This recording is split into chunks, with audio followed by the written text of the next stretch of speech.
That's right. Thank you. Welcome, everyone. It is a great pleasure to introduce our guest today, Ngugi Thiong'o, a distinguished professor of English and comparative literature at the University of California, Irvine. A masterful writer working in many genres, Ngugi Thiong'o entered the East African literary scene in 1962 with the performance of his first major play, The Black Hermit, at the National Theatre in Uganda.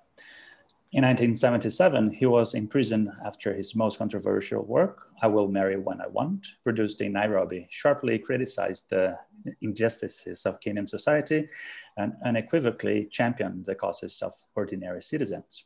Following his release, Ngugi decided to write only in his native Gikuyu, communicating with Kenyans in one of the many languages of their daily lives. And today he's known as one of the most outspoken intellectuals working in post-colonial theory and the global post-colonial movement.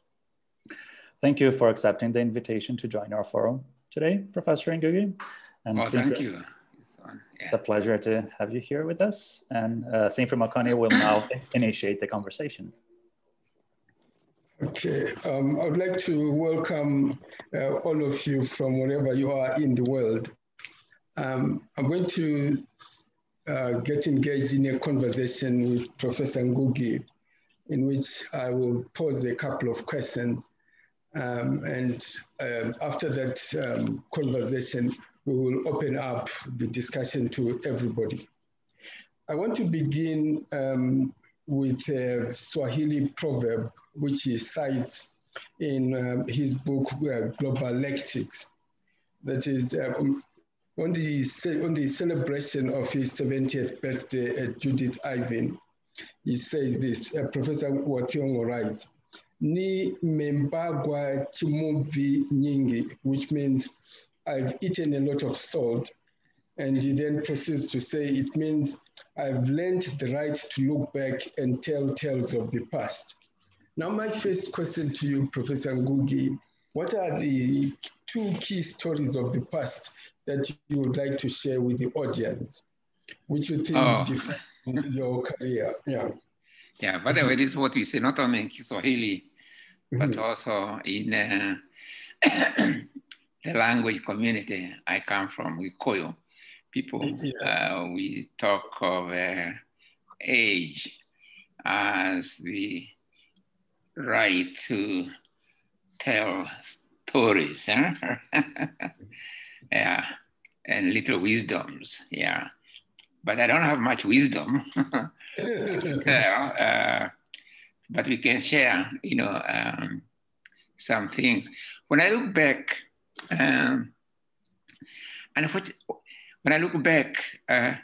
generally, I still keep on coming back to the language matters in my own life, especially, yeah.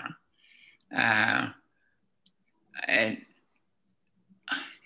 when I look back, for my beginning as a writer, my first novels, The River Between, With No Child, A Grain of Wheat, and even Petals of Blood, which were talking so much intimately, I think, about the post-colonial condition in Kenya, in my village, in my towns.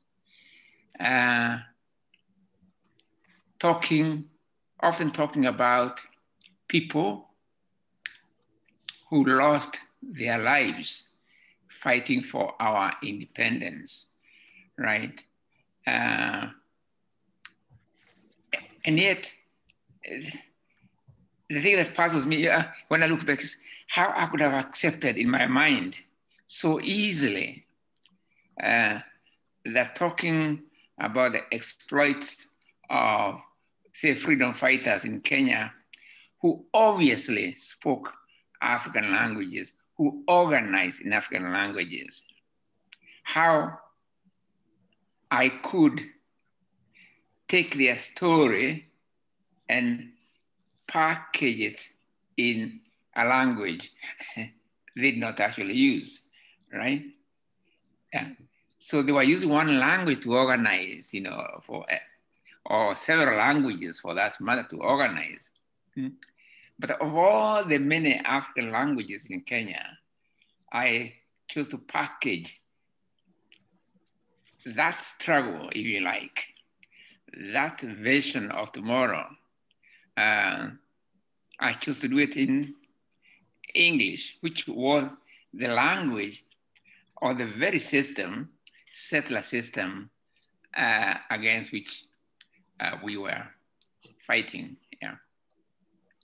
The more I think of it, the more, in a way, disturbed I become, in the sense of saying, how could this have happened? You know, how could it have been so normal for me to think that if I go to baptism, an English name is holy, right? You know, I mean, so those, as I get on with age, so to speak, as I become more and more Muzee, those are the kind of things that bother me a lot, yeah. And then if I continue with that line, you talk about the relationship between your creative imagination and language. Can you elaborate a bit on that? How is your creative how was your creative imagination constrained by English? And how was it liberated through your use of either Kikuyu or an African language? No, let me first of all say that not necessarily constrained by English, yeah. I believe that, for instance, if you take African writers as a whole, they have produced really, you know, great works. So I cannot think of Achebe writing Things Fall Apart as having been constrained as such, you know. Or for that matter, if you take another example, I cannot think of, say, James Joyce abandoning his Irish for English. He does not seem to have been very much constrained, you know. So it's not really so much the, say, the quality of English language is, let me put it another way, like every language has its own unique musicality, okay? In that sense, language is like a musical instrument, if you like. We have the piano, for instance. We have the guitar, you know. We have, what do you call the one they play with strings over the shoulder like this? Oh my God. Anyway, we're very, violin. Yeah. Many instruments, some very tiny, big as instruments. But each of those instruments, whatever the size, whatever the shape, has its unique musicality. They can play the same melody, but you can tell more or less the texture of the piano, okay? Or the sound texture of guitar and so on. But we don't ever say that we ban all other instruments or suppress them and have the piano only, or the guitar only, or, you know, that other instruments with all their musicality are lesser than. Yeah? Now, but if you look at the colonial process, it tells you that when it comes to language as organized sound, in the same way as music is organized sound, they tell you, no, there is some languages whose musicality is more musical, if you like, you know, than others. In fact, they go ahead and say, no, let's suppress these other instruments and have only the one that come from imperial centers, okay? Right. Now, again, go back to the image of the musical instrument. Musical instruments can come together, they can connect. And when they play together, then you get orchestras or quartets or duets or any other combination of instruments, okay? Right? Yeah. So languages are really the same. English has its unique musicality, different from French or Japanese. When you hear them speaking, you can hear the sounds are different, right? So also African languages, they have their own unique, each one has their unique musicality. And we do not want to lose that musicality. Plus, or everything else that language carries, you know, the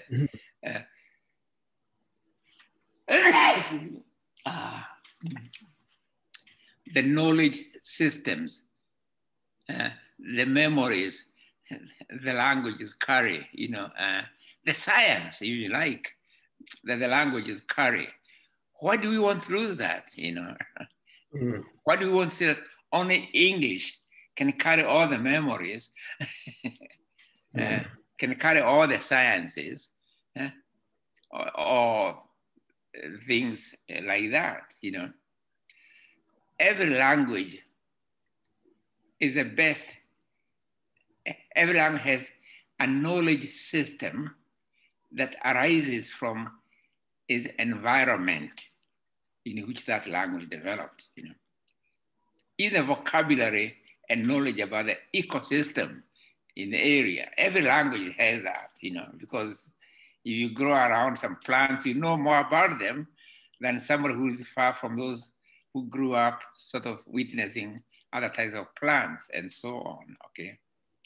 So we lose all that, plus, of course, the very musicality of the different languages. But as languages, the core language, my language, is no more musical than any other, right? Right. But why then should I ask myself, abandon that language with all its musicality, with all its memories, with all its knowledge systems, you know, for another musicality, particular musicality from imperial centers, yeah. So what I'm trying to say is, in other words, everybody, there are writers who have written other people's languages, right? And they have written masterpieces. Joseph Conrad, whom I really admire, he was Polish, you know. In fact, he learned English at around the age of 19 or 20, right? Yeah. Otherwise, before that, he spoke French fluently, and of course, his Polish language, and probably Russian, I'm not quite sure, yeah. But English, he wrote in English, good books. But in writing in English, he was not contributing to Polish literature. No, he was taking, if you like, from Polish culture and depositing it in English, so to speak. Yeah. James Joyce is another. I talk about him a lot, from Ireland, you know. Very, yeah, but he didn't, I mean, what did he do for Irish language? He did a lot for English literature. He's known all over the world, you know, as one of the leading figures in English literature. But what about Irish? Where is he in Irish literature? Yeah. Okay, let me take your memory back to the 60s and 70s. I want to revisit one of the important documents that has begun, that has now been associated with your career. That is the document entitled On the Abolition of the English Department. That is when you were at the University of Nairobi. Could you revisit that document and try and provide us with an ideological, epistemological analysis and the pedagogical implications of what you were trying to say in that document, which became quite controversial, the one entitled On the Abolition of the English Department? Yes. Yeah, that's another, I think one can easily argue that that document became a kind of foundational thinking of post-colonial theories and other things, because before that document, a lot of departments of literature in Africa were actually English departments. And they taught literature from, say, Shakespeare to T.S. Eliot, or as some people in Nigeria used to say, from Spencer, sorry, from Spencer to Spender, okay? Now, in other words, they were taught, they were English departments really teaching English national literature. They were not even teaching literature in English from different parts of the world, right? They were teaching English literature literally from the times of Shakespeare to T.S. Eliot, or to 20th century, and now for 21st century. Now, and then I remember there came a proposal. I just joined the department really, and there came another proposal, I remember, about reorganizing the Department of English so that in future it might admit African literature in English as subsidiary, as, kind of token. And this was, then some of us said, me among them,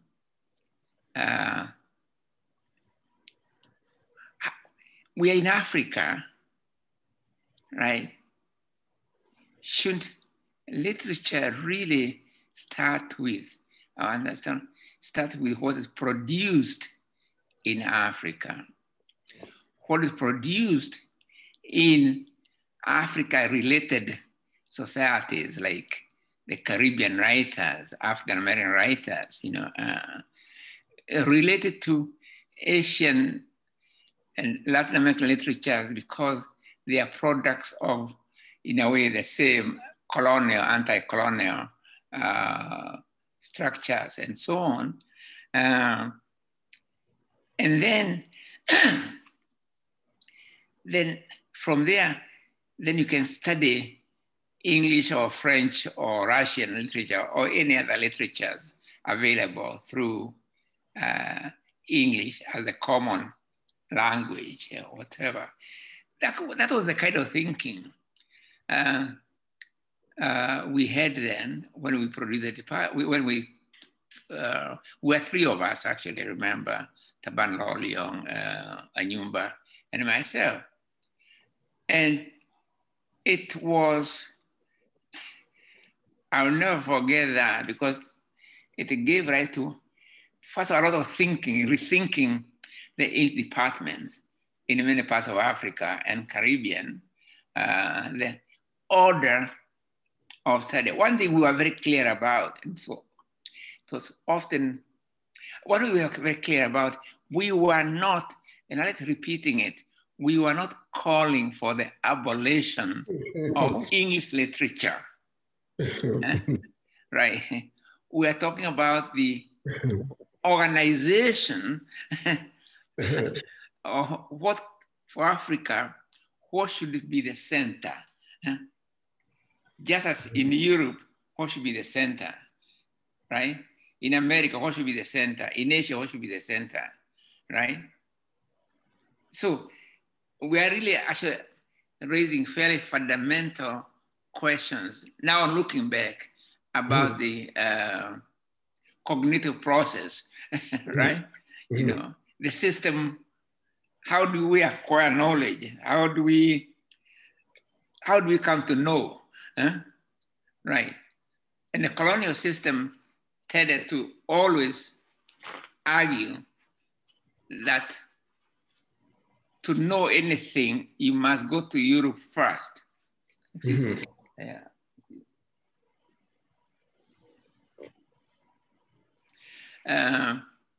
That to know, you must start with Europe, right? To know anything, it's like traveling. Instead of starting from, you're in Johannesburg, instead of starting from Johannesburg to go to Kenya, they tell you, no, you can't get to Kenya from Johannesburg, but you know what? It's easier for you to come to London and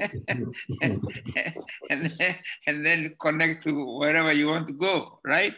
And so actually we are really, although at the time we were just focused on the English department, but I think we are raising fairly fundamental questions which went against really the colonial process itself, Because the colonial process was always everywhere, whether in Africa or the Caribbean, was always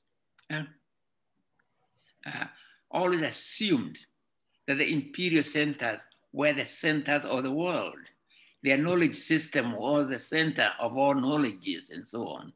Their languages were always the center, So,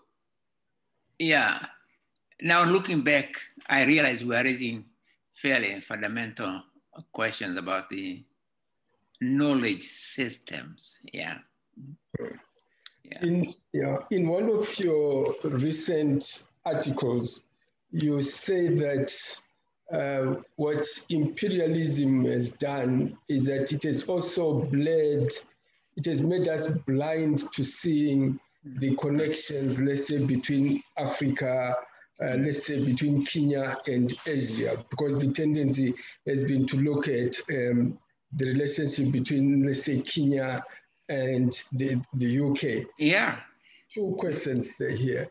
What is the impact, let's say, of India on Kenya? Then the opposite. What is the impact of Africa on Asia? No, if you look, take Kenya or East Africa coast, for instance, Malindi, Mombasa, and prior to Portuguese coming to Kenya via South Africa, those civilizations along the Eastern coast were always connected through trade. Were connected to India.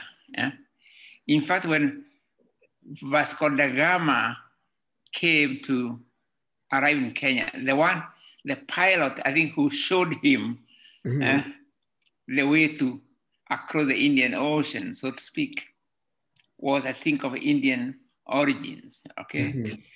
Right. So there was connections between, say, the Kenyan coast.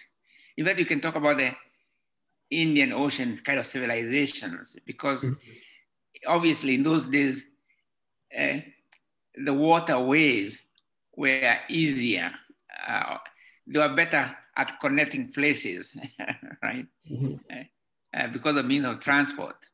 It was easier to connect, say, Mombasa in Kenya, connected to Mumbai or other coastal towns of Asia. In other words, if somebody started a journey from Mombasa, one coming inland, another one going to India, the one going to India might arrive there first before the other one walked or riding a horse, or not a horse, not even we did a horse, a donkey or a cow up the mountains of Kenya and so on, you know. So there was that, you know, even before, you know. So you can see the impact on languages, on food, you know, cultures and so on, you know, right, yeah.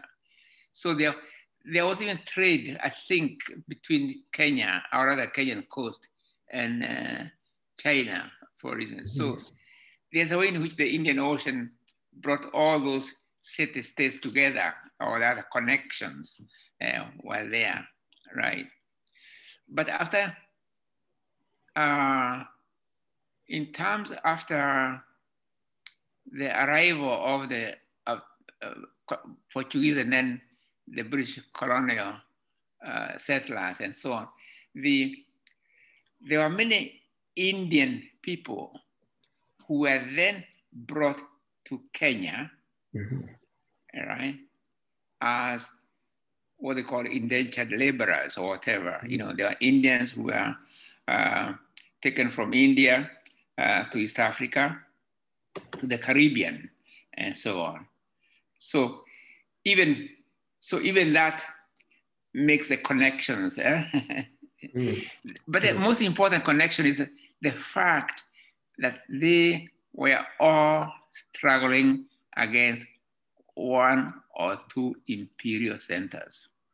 And many of the legal systems developed by the British in India became the legal systems in colonial Kenya, right? Even the language thing, the language issue, again, it was India, where Macaulay, you know, one of the ministers in charge of Indian education, talked about abolishing or sidelining Persian and Sanskrit as the languages of education and having English as the language of education. And he was very clear as what he wanted. He wanted to use Indians to create a class of Indians, Indian in skin color, in clothes, in religion even, but most important, with an English mind. Right? You know, and again, he was clear why he wanted that class of Indians with an English mind, is to make them become like a buffer zone between the ruling English or the East India Company at the time and the people we govern. You get a class that becomes a buffer zone to help us in further exploiting India or whatever. Now, some of those outlooks were later transported to Africa. They became the way of doing things in Africa, in the Caribbean, and other places here. Of course, we can go even earlier and think of Ireland, where some of these things were tried in Ireland, the same.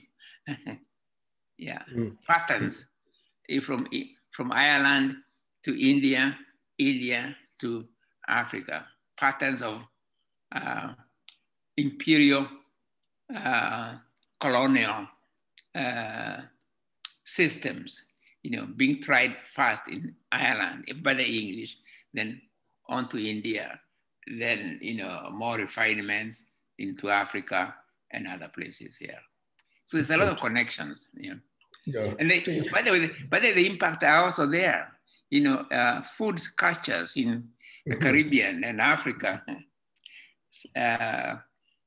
Some of its cooking is very much impacted by Indian cuisine, for instance. Yeah. Okay, right. Thank you very much. What I'm going to do now is I'm going to hand over to Raphael and Magda and Basi, and they are going to coordinate, because now the questions are going to come from the audience. And okay. I'll come back later on to try and sum up the discussions. But now the conversation is now going to be between myself and the other people in the audience. Right. Okay. Okay. Before we do that, let me take a book which I want to show you something. Okay. Let me just go and get it. I'll come back in a minute. Yeah. Right. Well, while we're waiting, I'd like to remind you and maybe tell those of you who joined later, because we're now over 90 participants. So if you'd like to make an intervention, please feel free to use the chat box, and then we will call you when it's your turn, or read your comment or question on your behalf, if you prefer. We already have 4 interventions here. Thank you. They're very interesting questions. And the first one already generated a response. I'd really like to hear what Thiong'o's comment on this. Yeah. Good, good. Right. And if you prefer that you want to ask your own questions rather than to write them in the chat box, just signal that to Rafael and Basi and Magda, and they'll be able to handle the situation for you.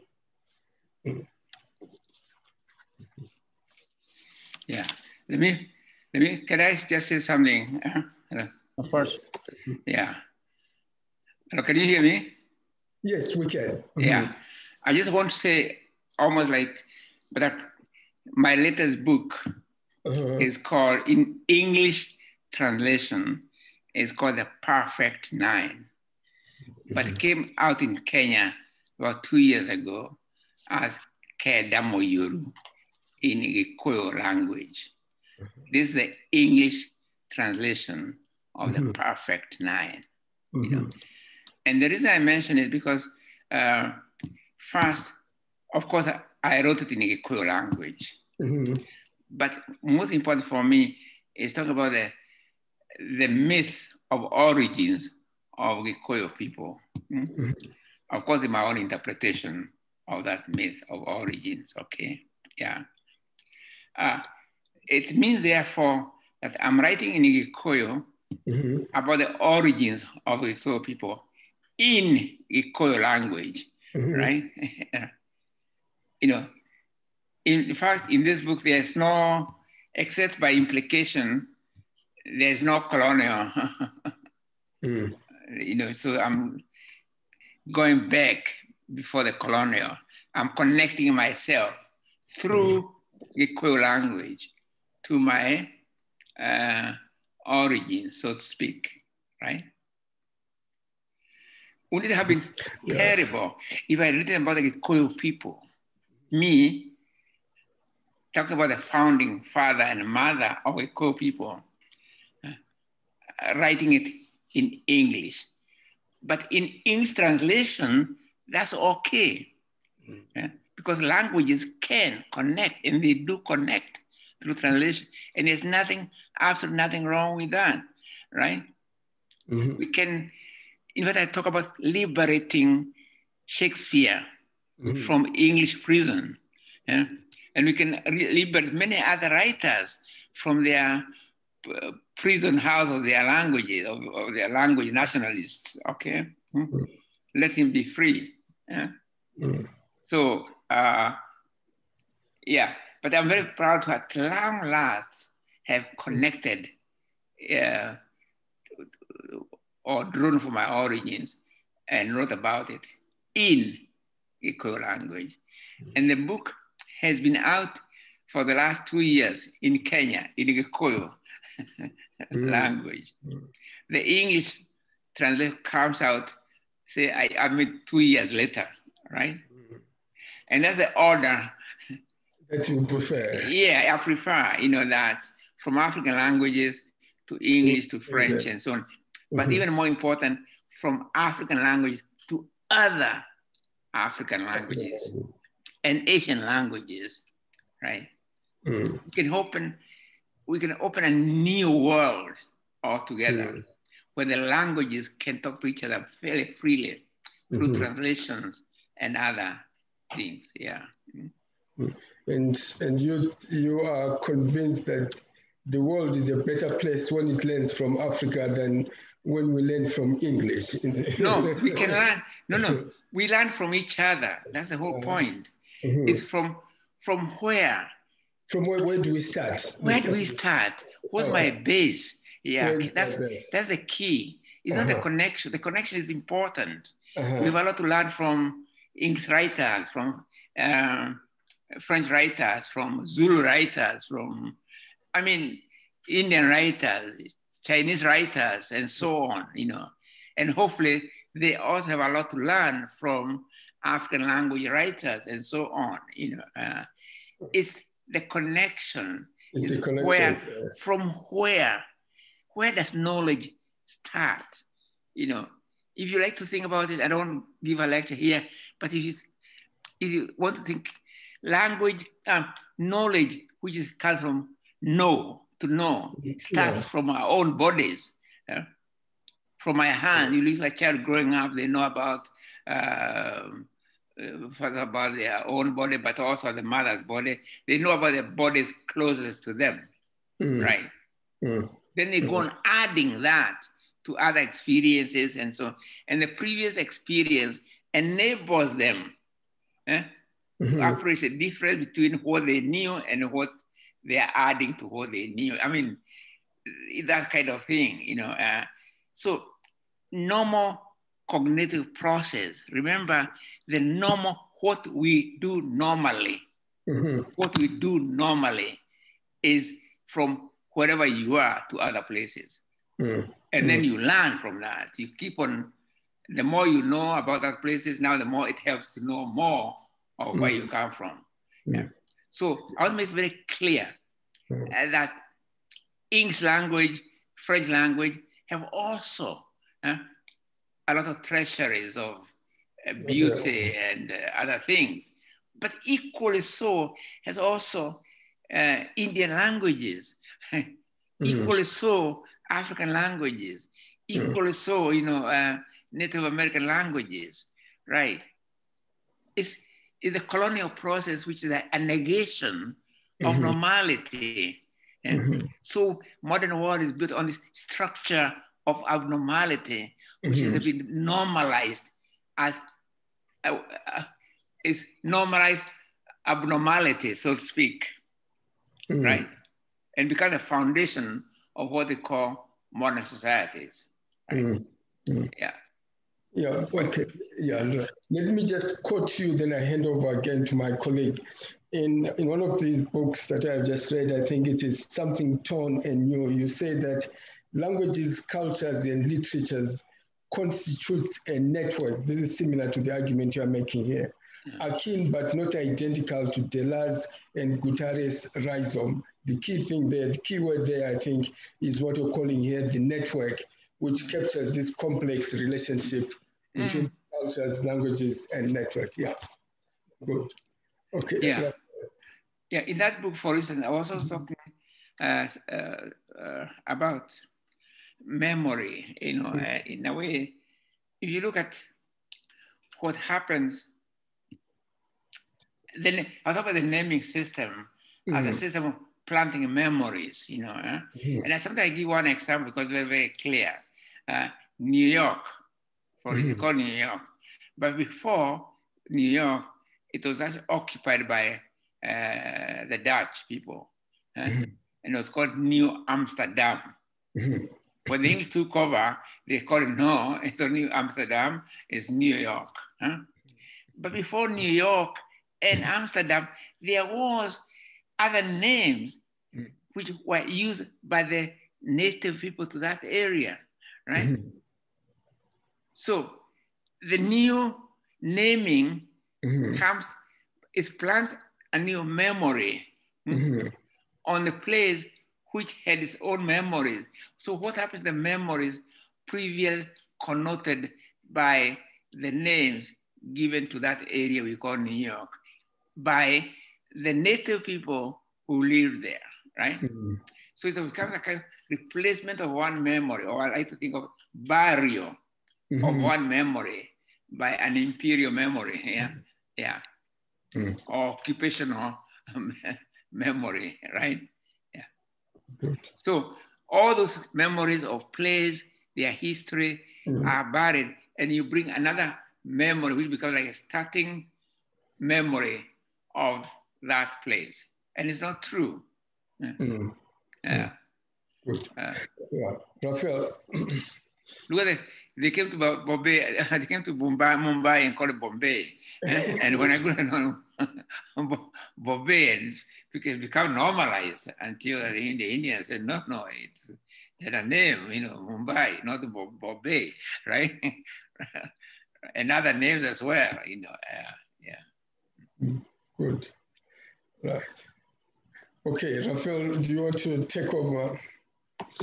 Yes, I'll do that. Thank you. It's always difficult for me to find the spot when to stop the initial conversation and move on to the questions, because the questions being asked in the chat box are so interesting, but also the initiating discussion. So yes, we've already have 11 interventions. I'm going to read very quickly the name of those who would like to make a comment or ask a question, just so you know the order. Some of you have written to me privately.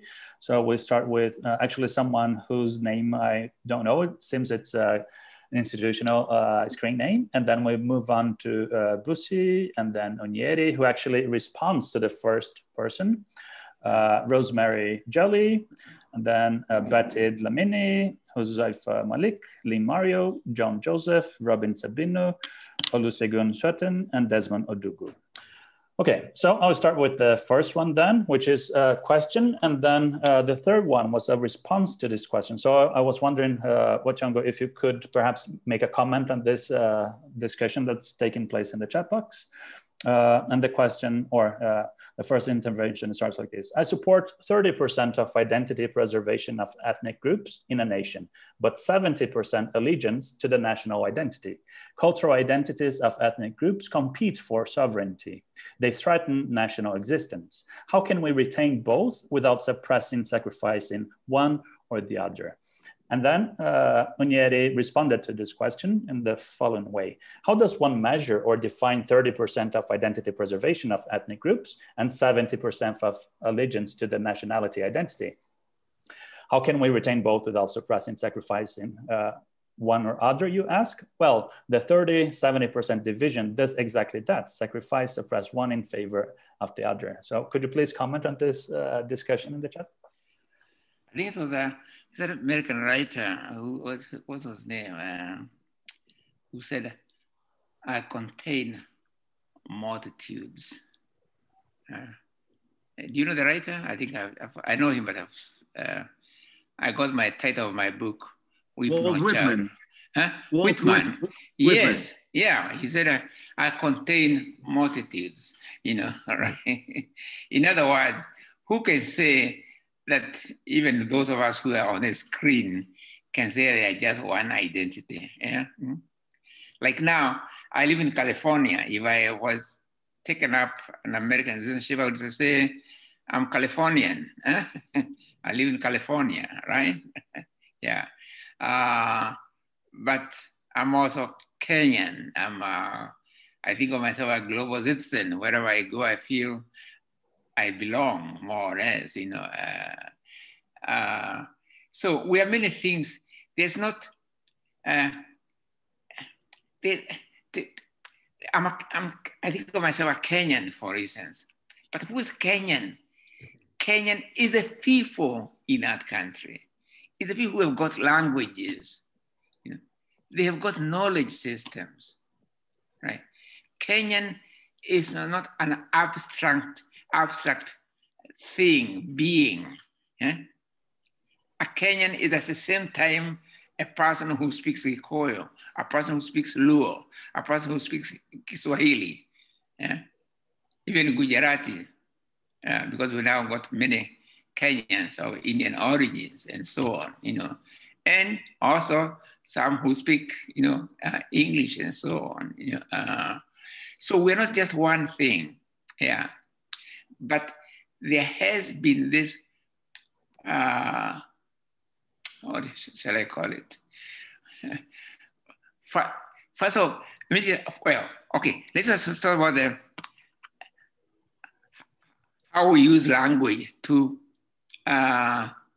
any language for that matter, but in English in this case, how we have used English language to really distort realities of people. You know, like the use of word tribe, for example. I know we are not using it in this forum today, that's thank God. Yeah, but tribe and ethnic, you know, we use that terms, or ethnic is not so bad, but tribe is differently meant to be the opposite of what civilized, what modern, or whatever it is. And in Africa, we happily use it. As if it's something great to say, so-and-so is this tribe. When we talk about the English, we tend to talk about the, sorry.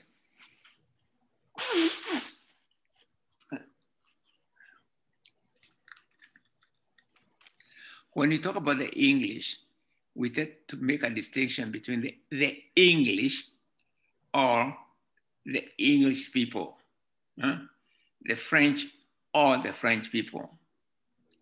When it comes to Africa or to the formerly colonized, no, the word people is removed out of it, even in English, you know, and become called tribesmen or Zulu tribesmen.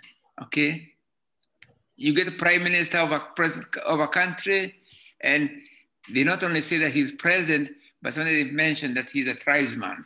Okay, right. So already using language in such a way that it lessens some other people and elevates other people. For the English, people. For Africa, tribes.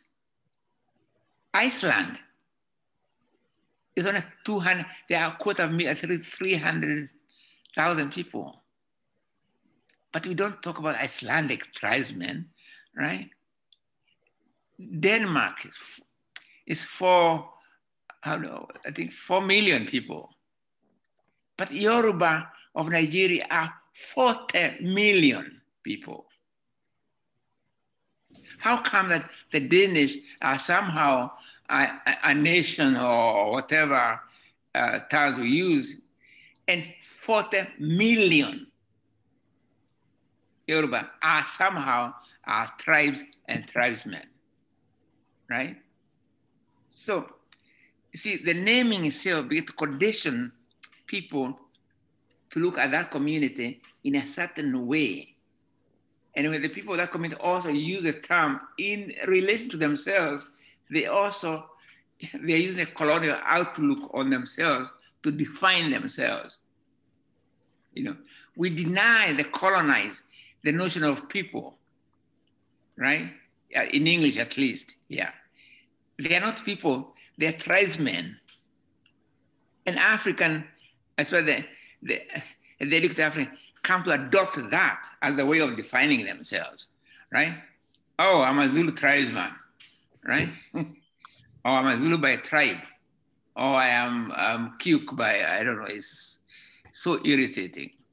So we end up, ourselves, as African people, particularly African intellectual, we actually end up defining ourselves the way we were defined by the English colonial system. Yeah. So even when it comes to question of language and so on, we have, anyway, I don't want to digress, you know, if I digress too much, refocus me on the question there. Thank you. And I think your response touched on so many other questions that I feel tempted to try to pass some of them in front of the order that they appeared in the test, but just to make sure that everybody gets a chance to have their questions asked, I'll just follow the order. And that means that now I'm moving on to Bussi's question. Reading Mazuri's History of English in Africa, it seems that African nationalist leaders supported the use of English as a language of instruction in former British colonies. As these colonies were preparing for independence, the same African nationalist leaders were entering into agreements with the British government to utilize the British Council about training teachers for teaching English, etc. With this in mind, would it be correct then to conclude that African nationalist leaders have been complicit with the underdevelopment of African languages? Of course, yes, we have. I mean, I would not suggest the African leadership, the African intellectual community, yeah?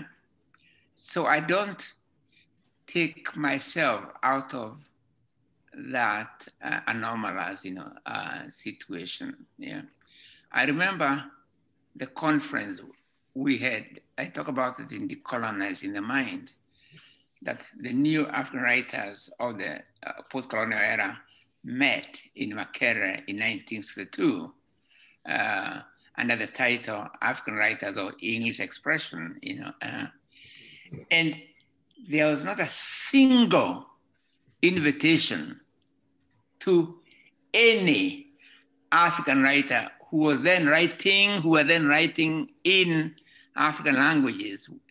There was not even any attempt to see whether there were any who were written in African languages.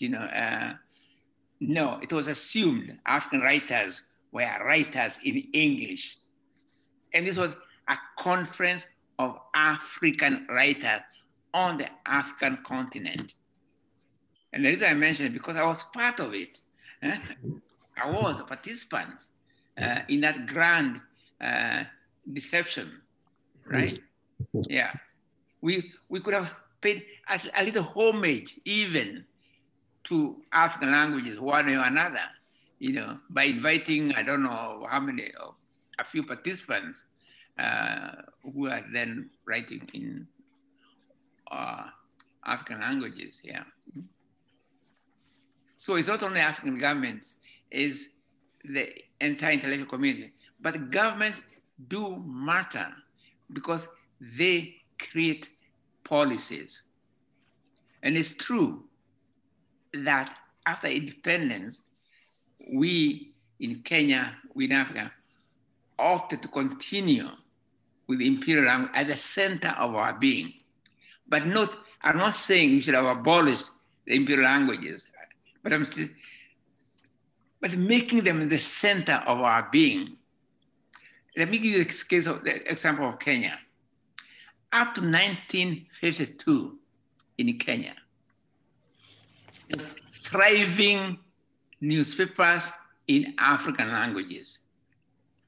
There were thriving schools and call it not run by Africans, but where African languages were not banned or despised and so on. In 1952, with the establishment of a state of emergency in Kenya, because the liberation war fought by what the British called Mau Mau, but what we call Kenya Land and Freedom Army, they thought the entire education system or knowledge system championed by African-run schools and African-run newspapers and African languages were somehow antithetical to colonization. And in 1952, all schools run by Africans were abolished, okay? All newspapers in African languages were abolished. And some of the editors put in prison and others had to run away into exile. We're talking about 1952. Thereafter, English language, borrowing from the policy in India, the governor of Kenya at the time now said English must now be the language instilled in every school system and so on, right? So between 1952 and 1963, when Kenya got independence, there was a complete shift in language matters, okay? African language-based education, African newspapers were all abolished. And the few left were run by either missionaries or colonial literature bureaus and so on, where political content in publications was pruned out. Okay. Yeah. So when we got our independence, when we regained our independence in 1963, something happened. There was a commission on education run by Africans. Do you know what they did? They said now, where before the colonial era, at least African languages were taught up to the first 3 years of primary education, they said, no, abolish African languages in school system. Even they said that nursery school, children start learning English as early as preschool, nurseries. That did a lot of damage to the psyche of the Kenyans in terms of how they look at their languages and how they look at one another and so on. That in a way helped more in terms of, well, making people look at each other through, if you like, English eyes, so to speak, you know, and how they define themselves. Yeah. So policies by government are very, very important. I would like to see in every African country, you know, whether Kenya, South Africa, wherever, people, intellectuals, and I should insist that it is child abuse to humiliate a child for speaking their mother tongue. Corporal punishment, even today, is meted to children all over Africa because they are caught speaking their mother tongue in the school compound. So we bring up children, you associate how they look at themselves with shame and pain and being beaten and being laughed at. The same symbols of shame and humiliation that were used during the colonial era. We use them ourselves. We've nationalized them. We say we are true Africans by abusing Africans, you know. Or we are being modern. We don't want this Africanity to interfere with our modernity. Or we are now a nation. Why? We are an African nation. Why? Because we don't speak African languages, right? That's how we are now a nation. We speak English or French. We are French-speaking nation. No, languages can communicate with each other. There is translation. And if we had policies that put African languages as primary, there's nothing wrong in any one of the languages, even English being a language that enables communication across the different language communities or different languages, you know.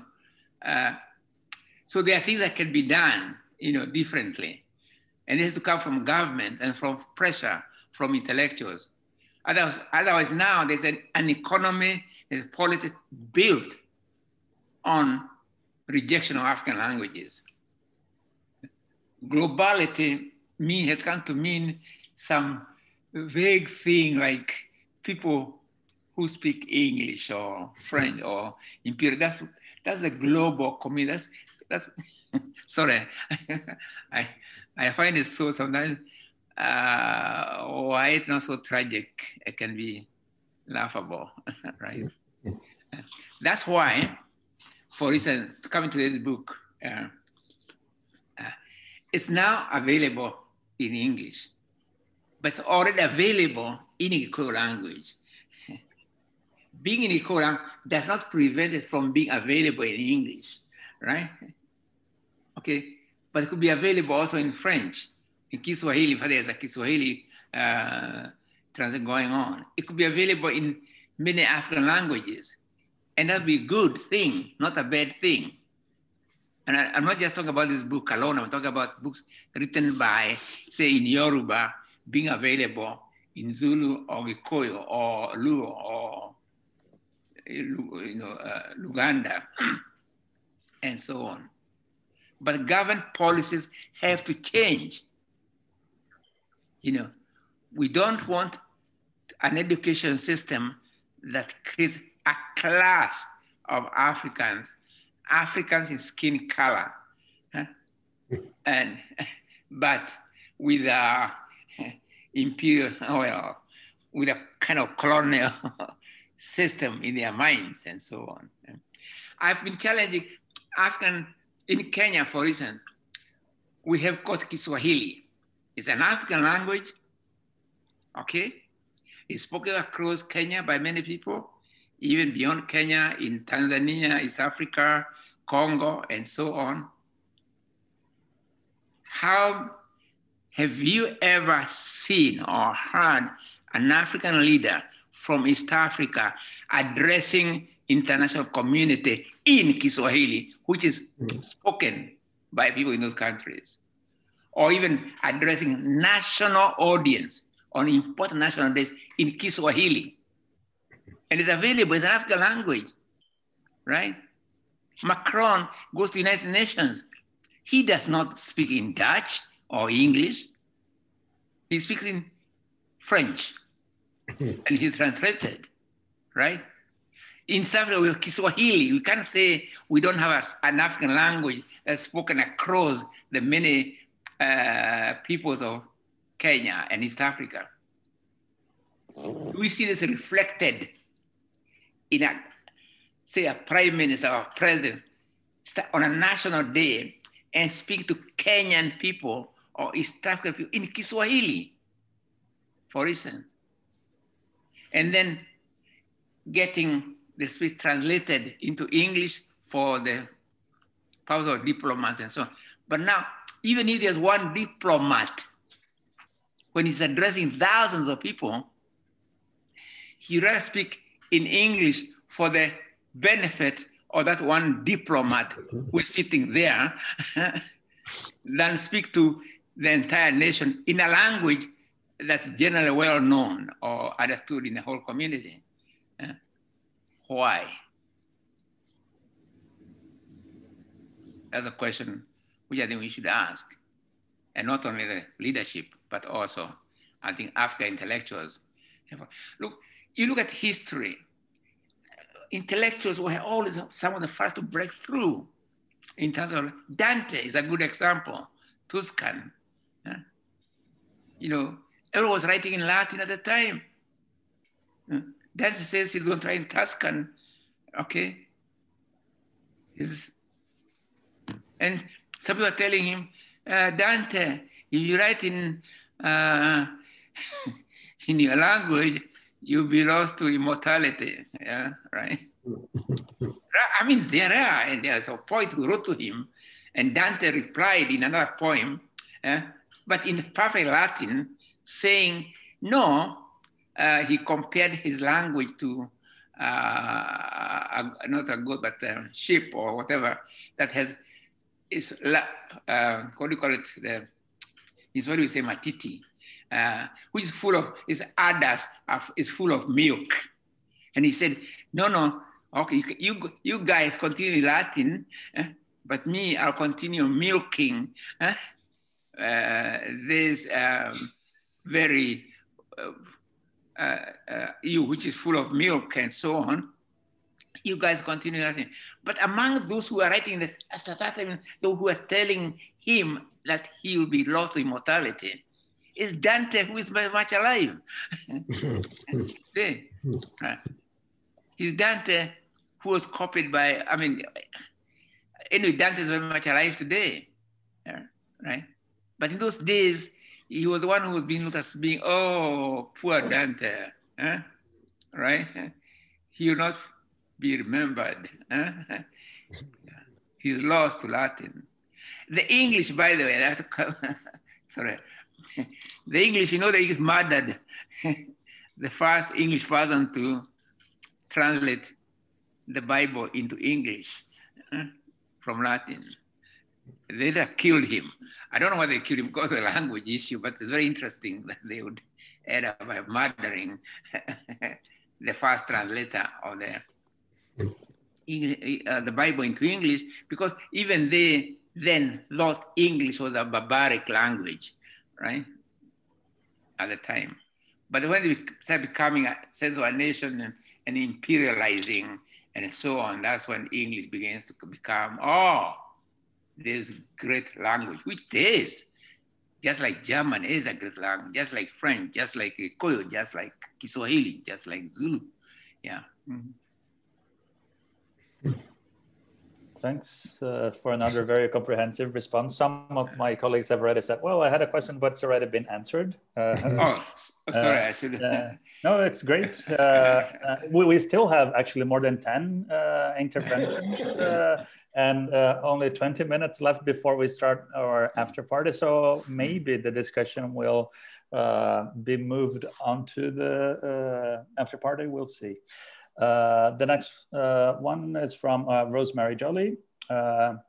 Would you consider South Africa an exception in the sense that the apartheid government's funding of Nguni Tswana language groups was aimed at a divide and conquer approach to non-white groups? This, along with the instruction of Blacks in Afrikaans, rendered English the written language of anti-apartheid texts. I'm not contesting the notion of English as a foreign English, but local instantiations of the language in post-colonial communities differ.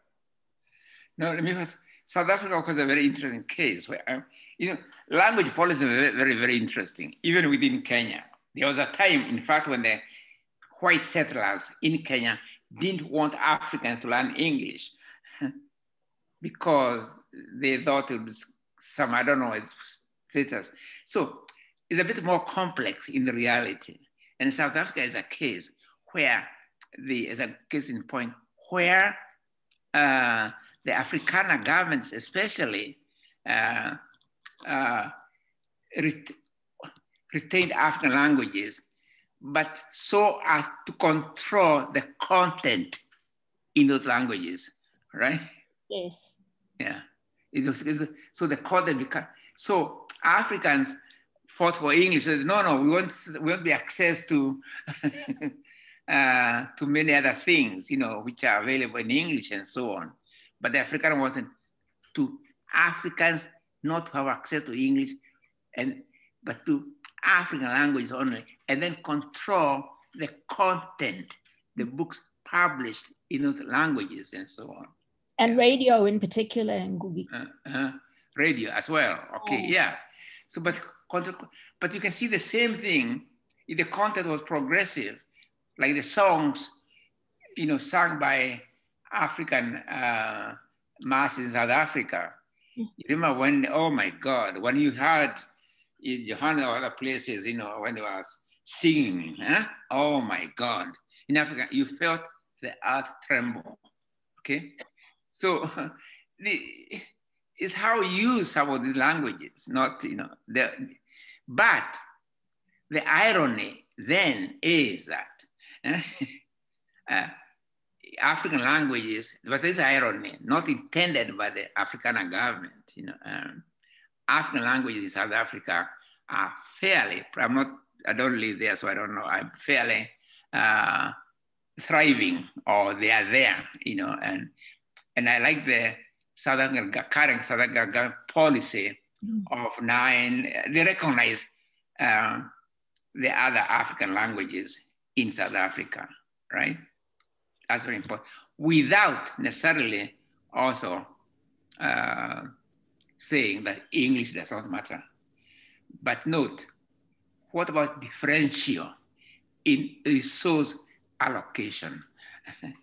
Because it's one thing to say, and I'm not talking about just about South Africa, it's one thing to say, let's say we have Kiswahili, if you don't at the same time put resources into Kiswahili, yeah. All the resources, say in Kenya, also, I think 90% of the resources devoted to languages probably goes to English and so on. So there has to be a change in how we look at languages, by the way. And let me just give one answer I have, not one answer, but one thinking, one thought. If you look at the language question and the language relationship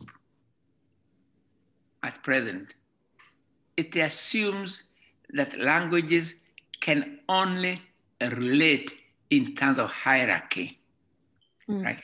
Yeah. Hierarchy is very dangerous. It's an imperial thing that even that some languages are inherently higher than other languages, you know, are inherently more of languages than other languages, you know. So hierarchy becomes a problem, essentially. So that if today you had, say, Gikuyu or any other African language suppressing others, it will be recreating hierarchy as a basis of language relationship. No, language can also relate in terms of a network of equal give and take. Yeah, there's nothing that says that you must suppress, to be English, you must suppress other languages. Or to be Yoruba, you must suppress other languages. I mean, or to have an African language, you must suppress other African languages. But you can think. I love the ideal. I just have one comment, which is that I have a friend from, and a student of mine, but she's also a friend from Zimbabwe. And when she speaks English because she's Zimbabwean, when she speaks English on the taxi in Johannesburg, she gets attacked by everybody else to a friend because they identify English as a hierarchical language. And why are you not speaking an African language? You know, so English still carries that implication of an hierarchy in sub-Saharan Africa in the wake of the anti-apartheid struggle. It's like if you speak it as a Black person on the bus, it's like, why aren't you speaking your own language? In fact, got kicked off the bus. Or speaking their own language, or because they were speaking English, which implies that you're a snob, that you're a colonial snob, that you're a sellout to. So they say don't speak English, speak your African language. That's a good one for a change. Thank you. But what I'm saying is language don't have to relate in terms of hierarchy. There's absolutely nothing wrong with English as a language. There's nothing wrong with French as a language, but there's something wrong in the hierarchical relation between French and African languages, where African languages are suppressed in favor of the existence of French. Yeah, it's not French language itself.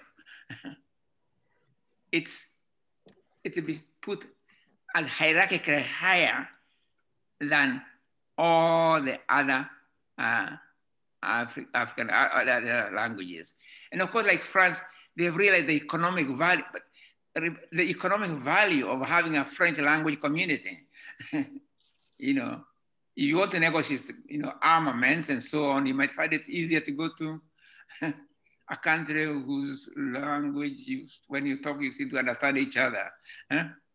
Even when you're negotiating your own exploitation. You can negotiate in French.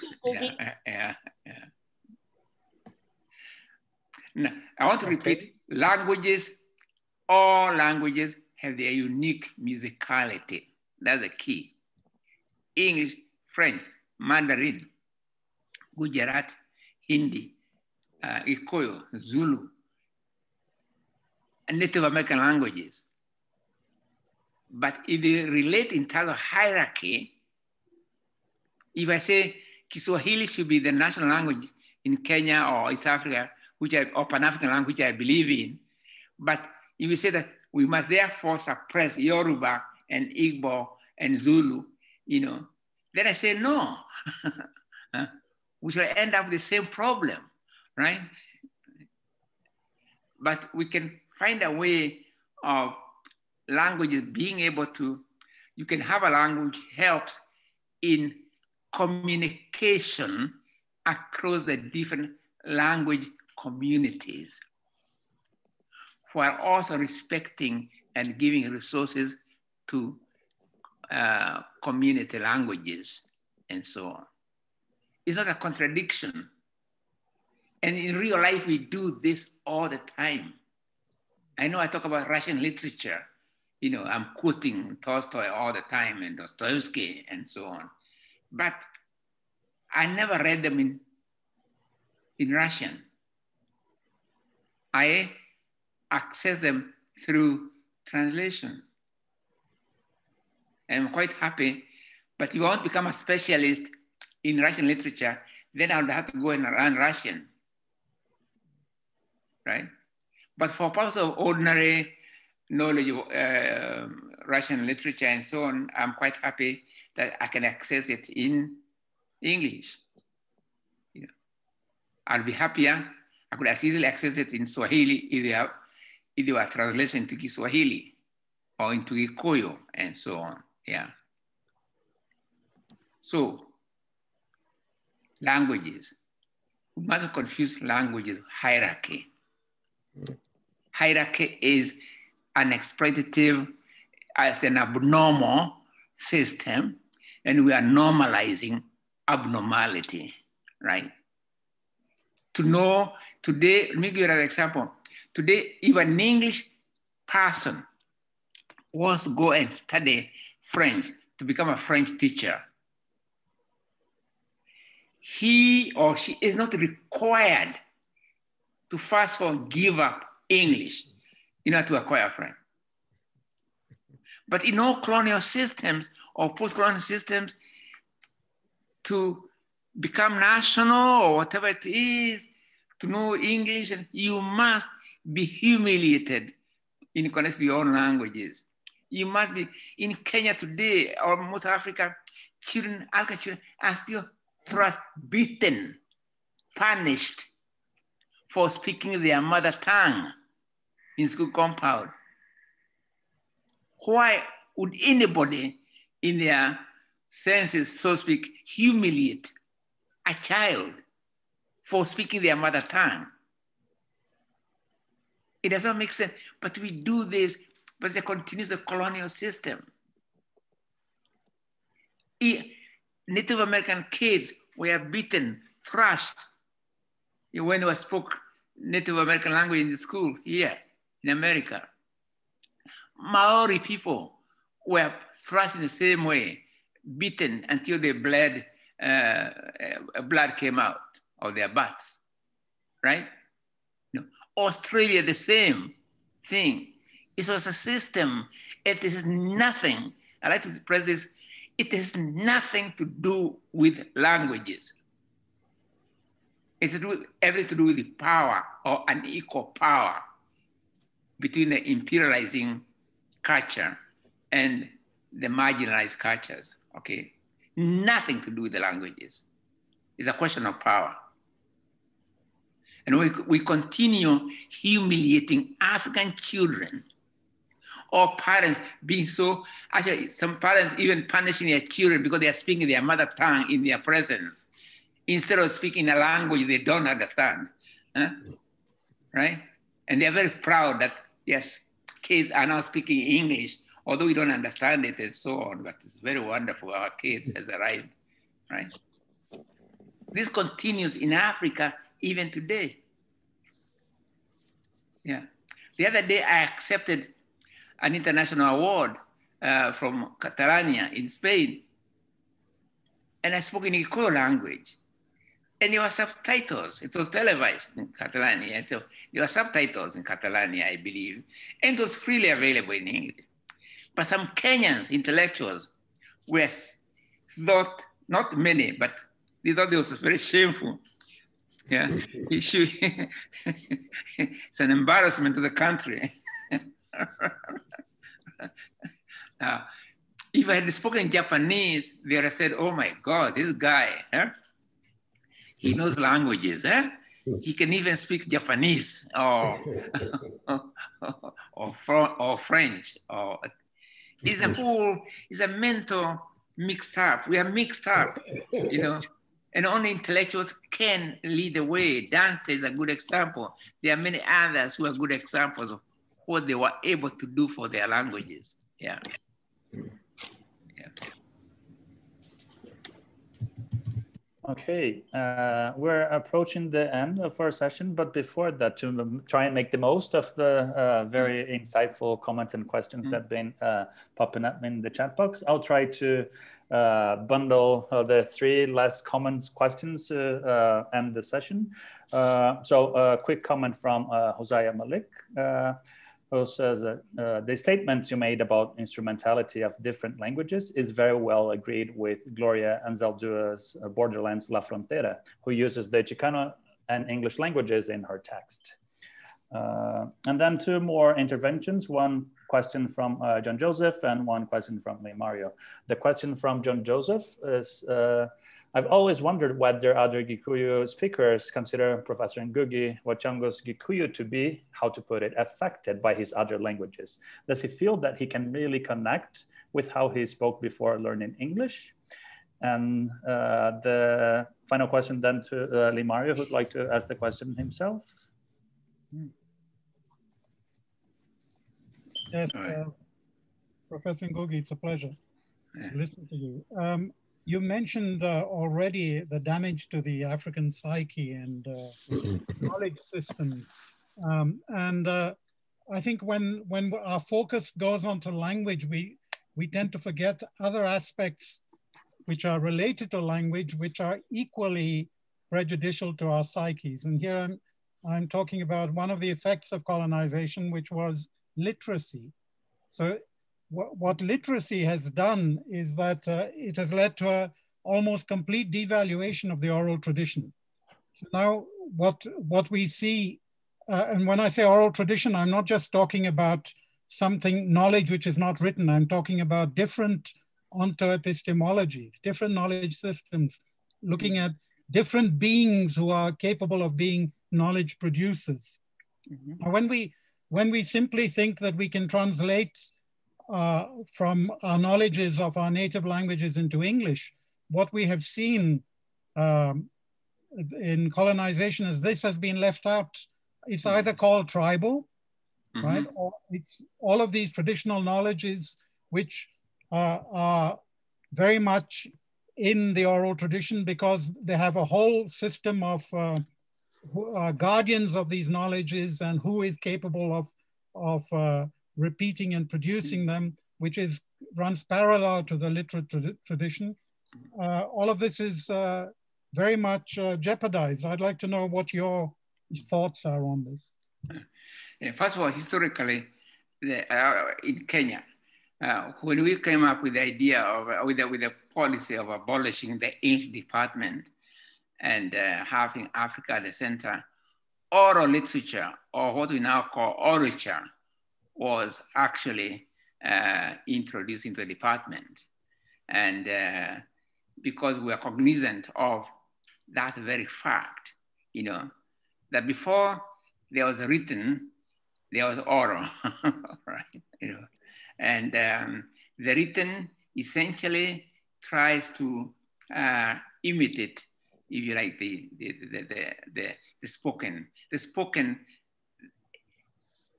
words spoken were there before words written, okay?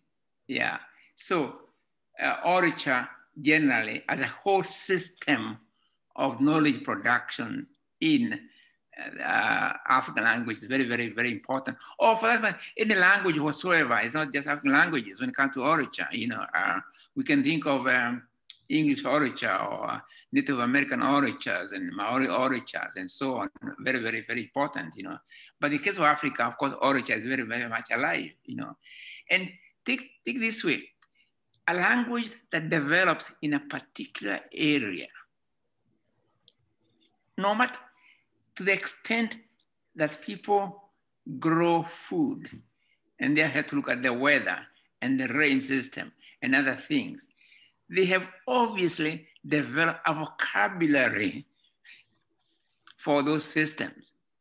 They have developed a vocabulary for plants in that area. And there's nothing like global trees. There's nothing like a global tree or global plant because different plants grow, thrive very well in different ecological systems and so on, okay, you know. So the language that grows in a particular area is sometimes best placed to tell you us a lot about the ecology of that area, you know, including what plants are good for medicines or whatever. There's a whole knowledge system contained in languages as a whole, right? So when it starts banning African languages, we are also but access to those knowledge systems, you know. So orature is very, very important, you know, in African reality. You know, some of the people there who are now 80 years old or not 80 years older than me, who are say 100 years, they know a lot of what happened more or less those 100 years. They may not write, but they can talk about it. Writing is not what is original to human beings. The original is sound. Is language, like music, is organized sound. Yeah. And wherever there's been a language, there's been organized sound. And that organized sound tells us something, you know. Or for those who are Christians, they can say, in the beginning was the word. Huh? But that word does not say whether it was in English or whatever. In the beginning was the word, and the word became God, or whatever, yeah. The word, the sound, yeah. And come to think of it, you look at sound, at least on our globe anyway, everything has a sound. There's no soundless. Even a dead body has sound. Rocks have sound, right? Thunder has sound, yeah. So the sound is actually very important to our being anyway, yeah.